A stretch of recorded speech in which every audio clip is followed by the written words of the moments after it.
Assalamualaikum warahmatullahi wabarakatuh. Ini adalah materi yang ditujukan untuk kelas 1 bahasa, khususnya untuk pelajaran sastra Indonesia peminatan bersama Bu Cherry. KD yang akan kita pelajari kali ini adalah KD 3.1. Oke, tujuan pembelajaran kita adalah pertama, mampu menjelaskan pengertian dan jenis-jenis tabel dan grafik. Kedua, mampu menguraikan manfaat dan langkah-langkah membaca tabel dan grafik. Dan yang ketiga, mampu merinci pokok-pokok informasi tabel atau grafik dengan membaca intensif.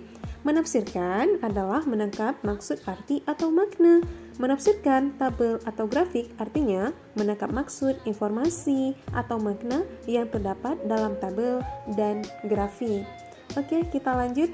Di sini ada 4 materi yang kita pelajari pada kesempatan kali ini ya. Yang pertama, apa itu tabel dan grafik? Yang kedua, bagaimana unsur-unsur tabel dan grafik? Dan yang ketiga, apa sajakah jenis-jenis tabel dan grafik? Dan yang keempat, bagaimana membaca informasi dari tabel dan grafik?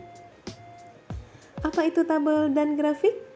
Mari kita pelajari lebih lanjut. Perhatikan dan disimak ya.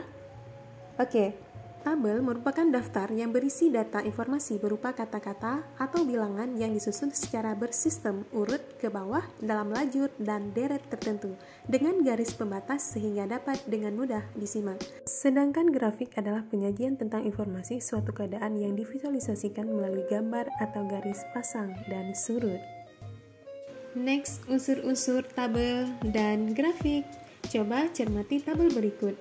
Coba kita perhatikan, unsur pertama pada tabel adalah judul tabel. Judul tabel biasanya terletak di bagian atas, memuat informasi umum tentang isi tabel. Yang kedua adalah kolom tabel. Kolom tabel adalah bagian yang dapat dicermati secara vertikal. Pada tabel di samping terdapat 5 kolom, yaitu kolom pertama nomor, kolom kedua program, kolom ketiga SD, dan kolom keempat SMP, dan kolom kelima adalah jumlah. Yang ketiga adalah lajur atau baris tabel. Lajur atau baris dalam tabel dapat dicermati secara horizontal. Lajur atau baris dalam tabel di samping berjumlah 7. Yang keempat, ada namanya sumber tabel. Sumber tabel itu bagian ini terletak di bagian bawah tabel yang memuat informasi berupa asal atau dari mana tabel itu diperoleh. Ingat, kolom secara vertikal sedangkan lajur secara horizontal. Unsur-unsur grafik. Kalau kita cermati unsur grafik, yang pertama adalah judul. Judul bagian ini terletak di atas grafik dan menjelaskan tentang isi grafik secara umum. Yang kedua adalah sumbu X. Sumbu X merupakan garis horizontal yang biasanya memuat kategori. Kemudian yang ketiga adalah sumbu Y. Sumbu Y merupakan garis vertikal yang digunakan untuk memuat besaran frekuensi angka.